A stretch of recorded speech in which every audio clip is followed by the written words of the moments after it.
हैं एक्सट्रीम 125 के बारे में। तो आइए दिखाते हैं आपको एक्सट्रीम कितनी चली है। इसको मैं 10,000 के ऊपर चला चुका हूँ 6 महीने के अंदर। तो आइए मीटर देख लीजिए आके, 10,000 के ऊपर चल चुकी है। अभी हमें बताते हैं क्या प्रॉब्लम्स आई हैं अभी तक की मुझे 10,000 किलोमीटर चलाने पे और क्या क्या दिक्कतें हैं गाड़ी में। तो फ्रेंड्स 10,000 किलोमीटर चलाने के बाद इसमें कुछ कमियां और कुछ अच्छी चीज़ें मुझे पता चली हैं जो कि मैं आपको बताने वाला हूं। सबसे खराबी, पहले मैं खराबियां बताता हूं इसमें, कि पहले अच्छाइयां बता दूं, पहले खराबियां ही बता देते हैं। सबसे पहली, इसके शीशे बहुत ज़्यादा लड़ते हैं और जैसे कि ट्रैफिक वगैरह में होंगे तो आपकी गाड़ी निकल जाएगी पर आपके शीशे नहीं निकलेंगे, पहली प्रॉब्लम। दूसरी, इसके फ्रंट सॉकर तो बढ़िया है, ठीक है, अच्छे से काम करते हैं, लेकिन पीछे वाला सॉकर कुछ ठीक नहीं है। ये मेरा पुराना वाला सॉकर ख़राब हो गया था, जिसे मैंने पहले एजेंसी में गया, एजेंसी में रिपेयर के लिए बोला तो उन्होंने ये बात बोली मुझसे कि अभी हफ्ते भर का टाइम लगेगा, सॉकर है नहीं एजेंसी में। तो मैंने फिर आफ्टर मार्केट में 400 रुपये लेकर के इसको रिपेयर करा लिया। रिपेयर कराने के बाद ये सही से काम नहीं कर रहा था, लेकिन फाइनली एक हफ्ते बाद एजेंसी में सॉकर अवेलेबल हो गया तो मैंने सॉकर डला लिया। लेकिन जो सॉकर की परफॉर्मेंस पहले थी वो परफॉर्मेंस अब इस सॉकर की नहीं है। हालांकि ये एजेंसी से डलाया हुआ जेन्युइन प्रोडक्ट ही है, पर पुराने वाले जो लग के आया था गाड़ी के साथ उस तरीके की सॉकर की परफॉर्मेंस इसकी नहीं है। दूसरी, सीटिंग प्रॉब्लम। इसमें 2 लोग की सीट बैठने के लिए दी गई है और सिंगल सीट का भी ऑप्शन उपलब्ध हो गया है इसमें, लेकिन क्योंकि इसकी सिंगल सीट अवेलेबल तो है पर कानपुर में अवेलेबल नहीं है, तो मुझे डबल सीट का ही वो उठाना पड़ रहा है। और इससे मैंने छतरपुर, मेरे घर से 250 किलोमीटर दूर है, वहाँ जा चुके हैं, अयोध्या जा चुके हैं, उसी दिन जा करके उसी दिन वापस भी आए अयोध्या से, और इसको भाई सब 12 साल में जो मेला लगता है ना वहाँ भी घुमा लाया हूँ। और लेकिन इतनी जगहों में जहाँ भी गया हूँ तो पिलियन साथ में बैठा है।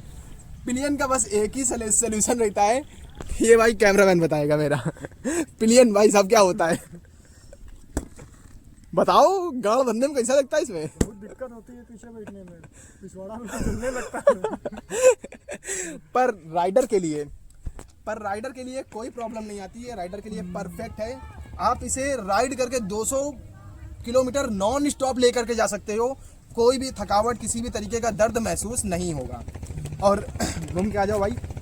इसके गियर काफ़ी टाइट पड़ते हैं, काफ़ी हार्ड हैं गियर, और गियर इशू है इसमें, शुरुआत से इशू है गियर का इशू। बाकी ब्रेक वगैरह सब परफेक्ट है। अब आ जाते हैं इसकी अच्छी चीज़ों पे। तो जैसा मैंने बताया कि पीछे वाला सॉकर इसका ख़राब है, दिक्कत है, वैसे ही इसके फ्रंट सॉकर और इसके हैंडलिंग की बात करी जाए तो एक नंबर की बाइक है। हैंडलिंग और ब्रेकिंग की और सॉकर, अगले सॉकर की, फ्रंट सॉकर की बात करी जाए तो परफेक्ट है।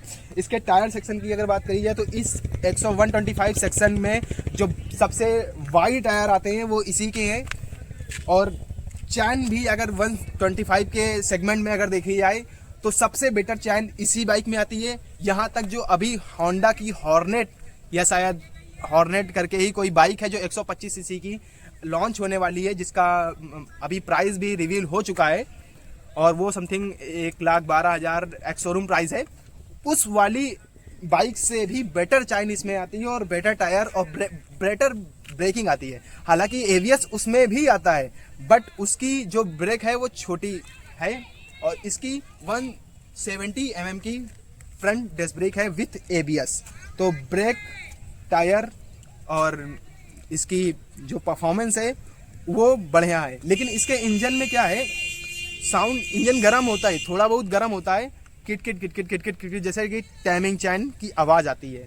वो बहुत सारी प्रॉब्लम्स मैंने देखी, वो आती ही है, वो शुरुआत से ही आ ही रही है। उसका कोई सोल्यूशन, परमानेंट सोल्यूशन नहीं है, उसका सोल्यूशन है पर परमानेंट सोल्यूशन नहीं है, तो उसे आपको झेलना पड़ेगा। और आ जाओ भाई, इसके कुछ लीकेज इशू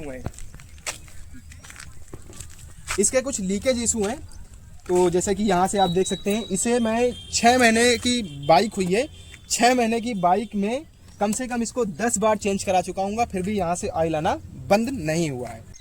जिसको थोड़ी बहुत फैमिली बैठाल के कभी कदार ले जाना होता है उसके लिए ठीक है, जिसको थोड़ा बहुत ज़्यादा राइड करना होता है फैमिली के लिए, तो मैं ये बोलूँगा इसकी जगह आप राइडर ले लें। अगर आपको परफॉर्मेंस और एक्सीलरेशन ज़्यादा बेटर चाहिए तो आप राइडर के लिए स्विच कर सकते हैं। और आपको थोड़ा कॉलेज भी ज़रूरी है और घर की काम भी ज़रूरी है तो मैं बोलूँगा राइडर आप ले लीजिए। हालांकि ये किसी भी तरीके का प्रमोशन नहीं हो रहा है, पेड प्रमोशन, मुझे किसी भी तरीके का पैसा नहीं मिला है और ना ही मेरा चैनल है जो मुझे 1 रुपये कोई देगा। ऐसा कोई चैनल नहीं है मेरा इस लेवल का चैनल कि मुझे कोई 1 रुपये भी देगा, इसको अच्छी बोलो इसको ख़राब बोलो। लेकिन आप प्रॉपर कॉलेज जाते हैं, आपको किसी से ज़्यादा घर पे बैठाल के घुमाना या मतलब कि कहीं ले जाना या किसी मार्केट ले जाना सब और छोटी मोटी जगहों पे दुकान पे और कुछ सामान दिलाने ले जाना या कुछ सामान रख करके लाना दिक्कत हो जाती है।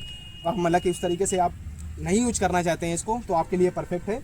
आप अगर सिंगल चलते हैं या फ्रेंड्स के साथ चलते हैं तो परफेक्ट है। अगर आप सोचते हैं कि मैं इससे लंबे लंबे टूर कर सकता हूँ 200-250 किलोमीटर के लिए तो परफेक्ट है, लेकिन तब जब आपके साथ कोई प्लेन ना हो, आप सिंगल हों। अगर आप लोग 2 लोग जा करके सोच रहे हैं कि 2 लोग बैठ करके इससे 250-300 किलोमीटर का सफ़र करते हैं तो हो सकता है, बट प्लेन के लिए बहुत पेनफुल होगा ये।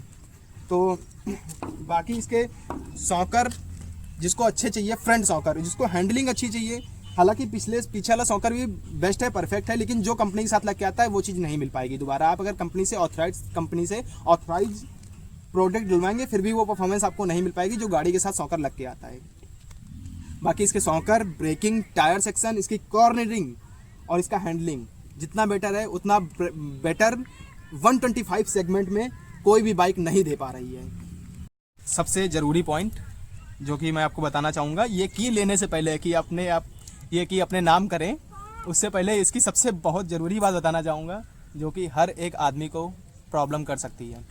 क्योंकि अगर इसे आप आराम से अच्छे तरीके से राइड करेंगे, कॉलेज गोइंग स्टूडेंट लेगा इसे तो जाहिर सी बात है इसे रेस करेगा 70, 80, 90, 100 और 110। जैसा कि इसकी मैंने टॉप स्पीड इसको मैं 119 तक ले गया हूँ, मतलब कि 119 तक ले गया हूँ। ये 119 तक आराम से जाती है। तो हालांकि 119 तो कोई नहीं ले जा सकता है और हो सकता है कोई प्रॉब्लम भी नहीं है, अगर गाड़ी जाती है तो सामने वाला बंदा ले जाएगा क्योंकि वो इस चीज़ के लिए बनाई गई है, इसका डिज़ाइन और बनाया गया इस तरीके के लिए। और पिनियन को अगर नहीं बैठाना है, उसको घर वालों को नहीं बैठाना तो जाहिर सी बात है उसको रेस राइडिंग करनी है, इसलिए वो ये बाइक ले रहा है।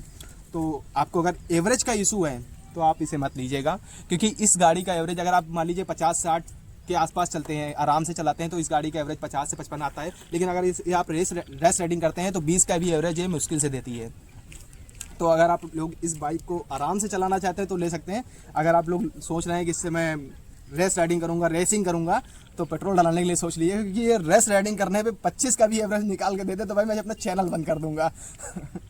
लेकिन हाँ, इसमें एक करंट मीटर है। आइए, यहाँ पे आपको तुरंत इंस्टेंट इस वाली लाइन पे आपको इंस्टेंट एवरेज दिखाएगा। अगर यहाँ पर एवरेज 70 दिखा रहा है तो वो एवरेज 70 का दे रही है। इसको मैंने फील नहीं, विश्वास के साथ चेक किया हुआ है। अगर वहाँ पर 70 लिखा हुआ आ रहा है तो 70 का एवरेज देगी, 10 लिखा हुआ आ रहा है तो 10 का एवरेज देगी। और इसे आप ढंग से चलाएं तो ये आराम से 60-65 के 50 से 55 आराम से दे देती है। और निकालना चाहे तो आप इसे 60-65 का भी एवरेज निकाल सकते हैं। लेकिन अगर आप भगाएंगे तो आप लोग पेट्रोल डला के परेशान हो जाएंगे। मिलते हैं नेक्स्ट वीडियो में, तब तक स्वस्थ रहे, मस्त रहे, खाते पीते रहे, खुश रहे, दूसरों को भी खुश रखें। Bye bye.